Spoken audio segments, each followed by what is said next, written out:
मिले 5000 साल पुराने कंकाल, मिला हजारों साल पुराना खजाना। जी हाँ दोस्तों, भारत एक ऐसा देश है जहाँ पर हजारों साल पुरानी मानव सभ्यता आज भी मौजूद है। यहाँ कई हजारों साल पुराने कई शहर खोजे जा चुके हैं और इन शहरों से ढेर सारे सिक्के और बड़े बड़े बर्तन भी मिले हैं, जो आज के जमाने में मानव के जीवन का एक खास हिस्सा है। ये सभ्यता कहाँ से आई, कैसे आई और कैसे नष्ट हुई, आज तक भी इन सभी सवालों के जवाब नहीं मिल पाए। लोगों का मानना है कि इन जगहों पर खजाना हो सकता है। तो चलिए दोस्तों, आज जानते हैं कि कौन से हैं ये शहर और क्या सच में यहाँ दबा हुआ खजाना भी मौजूद है। ये वीडियो काफी इंटरेस्टिंग होने वाला है, इसलिए इस वीडियो को आखिर तक जरूर देखिएगा। सबसे पहले हम बात करते हैं राखीगढ़ी हरियाणा के बारे में। राखीगढ़ी शहर सिंधु घाटी सभ्यता की सबसे बड़ी और पुरानी बस्तियों में से एक है। ये बस्ती हरियाणा के हिसार में मौजूद है। ये उस जगह पर है जहाँ कभी सरस्वती नदी बहा करती थी, जो 2000 ईसा पूर्व तक पूरी तरह से सूख चुकी थी। आपको बता दें कि साल 1963 में राखीगढ़ी गांव की खोज की गई थी और ऐसा माना गया था कि यहाँ सिंधु घाटी सभ्यता के अवशेष मौजूद हैं। लेकिन जब खुदाई की गई तो बहुत बड़े शहर के बारे में पता चला, जिसे 5000 साल पुराना शहर बताया गया था। उसके बाद यहाँ समय समय पर खुदाई की जाती रही। यहाँ साल 2013 में भी खुदाई की गई थी और जब यहाँ पर 11 कंकाल मिले थे। आपको बता दें कि राखीगढ़ी में 17 टीले हैं, जिन्हें RGR 1 से 11 तक का नाम दिया गया है। राखीगढ़ी की खुदाई में भी दुनिया की कई और सभ्यताओं की तरह ही सड़कें, धातु, मूर्तियां जैसी सामग्री जो है प्राप्त की गई थी।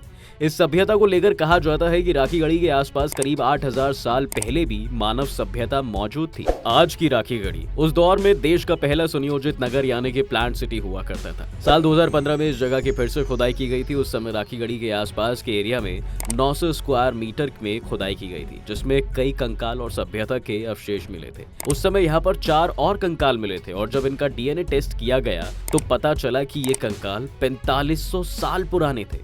एक्सपर्ट्स का मानना है कि मानव सभ्यता के विकास क्रम की शुरुआत राखीगढ़ी से ही हुई थी और इसी के बाद दुनिया का फेमस सभ्यता हड़प्पा सभ्यता का विकास हुआ था। आपको बता दें कि इस जगह की खुदाई साल 2021 में भी की गई थी, जब इस शहर में 5000 साल पुरानी सोने की आभूषण बनाने वाली फैक्ट्री मिली थी।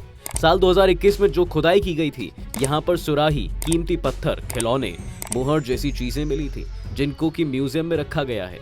आपको बता दें कि जिस तरह से हर बार इस जगह पर खुदाई पर कुछ न कुछ हासिल होता है, उसी के आधार पर एक्सपर्ट्स का मानना है कि इस शहर में आने वाले समय में खजाना जरूर मिलेगा। लोथल, गुजरात। सिंधु घाटी सभ्यता एक ऐसी सभ्यता है जिसके राज आज तक भी पूरी दुनिया के सामने सही तरह से नहीं आ पाए हैं, लेकिन धीरे धीरे इससे जुड़े कई शहरों की तलाश की जा रही है और जो कि समय समय पर इतिहास के कुछ पन्ने पलटते रहते हैं। और ऐसा ही एक शहर है जो कि सालों पहले विलुप्त हो गया था, वो है लोथल, जो कि आज के अहमदाबाद से लगभग 83 किलोमीटर की दूरी पर मौजूद है। लोथल की खोज 1954 में आर्कियोलॉजिकल सर्वे ऑफ इंडिया ने की थी। आज ये शहर खंडर में बदल चुका है, लेकिन यहाँ पर खुदाई में बड़ी बड़ी इमारतों के अवशेष मिले थे। इसके साथ ही इस शहर में मुर्दों के टीले भी मिले थे और इसीलिए इस शहर का नाम है लोथल, जिसका मतलब होता है मुर्दों का टीला। लोथल में खुदाई से मानव बस्ती के 3 लेवल का पता चलता है। इसके साथ ही इस शहर में मिट्टी के बर्तन पकाने के लिए एक बहुत बड़ी भट्टी के अवशेष भी मिले थे। दोस्तों, आपको जानकर हैरानी होगी, पर टीले में से बहुत से शव भी मिले थे, जिनको नॉर्थ की तरफ से सिर करके दफनाया गया था। इसके साथ ही लोथल के पूर्वी छोर पर नीचे वाले भाग में जहाजों को ठहराने के लिए आर्टिफिशियल बंदरगाह जैसी रेक्टेंगुलर इमारत के अवशेष भी मिले हैं। इसकी पश्चिमी दीवार 212 मीटर, पूर्वी दीवार 209 मीटर, उत्तरी दीवार 36 मीटर और दक्षिणी दीवार 34 मीटर लंबी है। यानी कि उस समय में भी इस शहर में बिजनेस जैसी सुविधाएं मौजूद थी। आज के समय में भी माल की आवाजाही के लिए बंदरगाह का इस्तेमाल किया जाता है। तीसरा, कालीबंगा, राजस्थान। राजस्थान के हनुमानगढ़ जिले में मौजूद कालीबंगा 4000 ईसा पूर्व से भी पहले की मानी जाती है। इस शहर की सबसे पहले खोज 1952 में अमलानंद घोष ने की थी और उसके बाद 1961 से 1964 ईस्वी के बीच BB लाल और BK थापर एवं MD खरे द्वारा यहाँ पर खुदाई करवाई गई थी। जब इसकी खुदाई की गई तो देखा कि कालीबंगा भी आजकल की प्लांट सिटी की तरह बसा हुआ था। कालीबंगा में बने हुए मकानों में पक्की ईंटें लगाई हुई थी, लेकिन उस शहर में कहीं पर भी ईंट पकाने के सबूत नहीं मिले थे। एक्सपर्ट्स का मानना है कि कालीबंगा में बने हुए घरों में ईंट को धूप में पकाकर इस्तेमाल किया गया था। इस सभ्यता में पशु पक्षियों के जैसे आकृति के खिलौने, मिट्टी की मोहरें, चूड़ियां, कांच के मनके, तांबे की चूड़ियां, औजार व तौल के बाट भी खुदाई में मिले हैं। इस शहर की खुदाई में ऐसी ऐसी चीजें मिली थी जिसने इतिहासकारों को सोचने पर मजबूर कर दिया था। जैसे आज के समय में स्वास्थ्य को काफी पवित्र माना जाता है, उसी तरह कालीबंगा की खुदाई में ये सामने आया कि घरों के बाहर स्वास्तिक का निशान उस समय के लोग भी बनाते थे। जिस तरह से आज के समय में अंतिम संस्कार की प्रक्रिया को अपनाया जाता है, उसी तरह उस समय भी इस तरीके को अपनाया जाता था। कालीबंगा एक गांव की तरह नहीं बल्कि एक शहर की तरह डेवलप था, जहां पर नाली वगैरह को कुछ इस तरह से बनाया गया था कि जैसे कि आजकल के बड़े बड़े शहरों में बनाया जाता है। इस सभ्यता में 2 टीले मिले हैं, एक पूर्वी टीला और एक पश्चिमी टीला। आपको बता दें कि पूर्वी टीला में नॉर्मल कॉलोनी जैसे साक्ष्य मिले हैं और इसी के साथ पश्चिमी टीले में दुर्ग मिले हैं, जिसके चारों ओर सुरक्षा दीवार है। दोस्तों, इसके साथ ही यहाँ पर जुते हुए खेत के साक्ष्य भी मिले हैं, जो कि इस दुनिया में सबसे ज्यादा पुराने हैं। एक्सपर्ट्स के मुताबिक यहाँ पर चने तथा सरसों की खेती की जाती थी। दोस्तों, इस जगह की खुदाई लगातार की जा रही है। एक्सपर्ट्स का मानना है कि शायद इस जगह पर हो सकता है कि दबे हुए खजाने भी मिले, क्योंकि इस जगह पर हर बार खुदाई में कुछ न कुछ अलग जरूर मिलता है। चौथा है नागार्जुनकोंडा, आंध्र प्रदेश। नागार्जुनकोंडा आंध्र प्रदेश राज्य के गुंटूर जिले में मौजूद एक ऐतिहासिक नगर है। हैदराबाद से लगभग 160 किलोमीटर दूर दक्षिण पूर्व में मौजूद ये शहर बहुत ही प्राचीन है। यह बौद्ध धर्म की महायान शाखा के प्रसिद्ध आचार्य नागार्जुन के नाम पर प्रसिद्ध है, जो कि 2री शताब्दी से संबंधित हैं।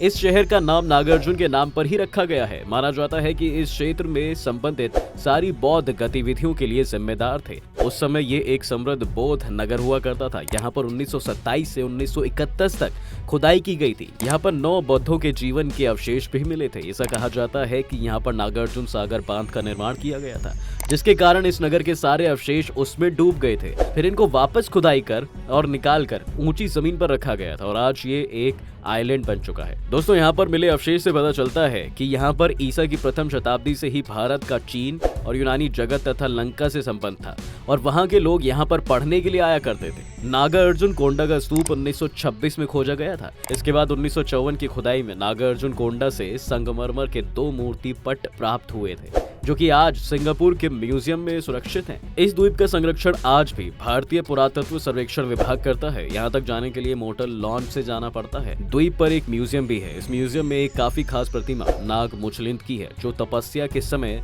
बुद्ध देव की रक्षा करते हुए दिखाई देती है। यहाँ पर लगभग 3 मीटर ऊंची खड़े हुए बुद्ध देव की अनुपम छटा की प्रतिमा है। ये आइलैंड बौद्ध धर्म के इतिहास की गाथा कहता है।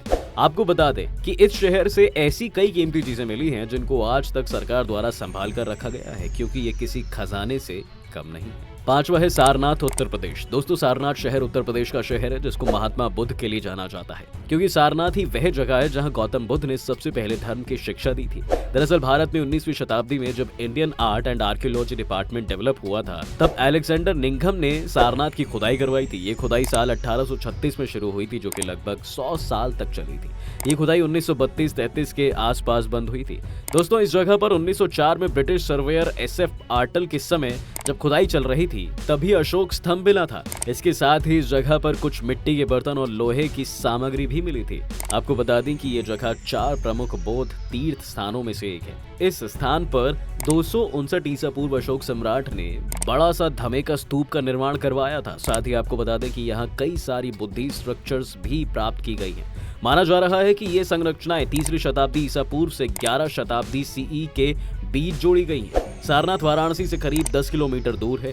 आज ये शहर तीर्थ स्थान बन चुका है और इसको देखने के लिए दुनिया से दूर दूर से लोग आते हैं। दोस्तों, ये थे भारत के कुछ रहस्यमय शहर जो आज भी अपने साथ कई सवाल छोड़ते हैं, और ऐसे ही और भी कई शहर इंडिया में मौजूद हैं। क्या आप उन शहरों के बारे में जानना चाहते हैं? हमें हमारे कमेंट सेक्शन में जरूर बताएं। अगर आपको वीडियो पसंद आई हो तो इसे लाइक और शेयर जरूर करें। साथ ही अगर आप चैनल पर नए हैं तो इसे सब्सक्राइब करना और बेल आइकॉन दबाना बिल्कुल ना भूलें।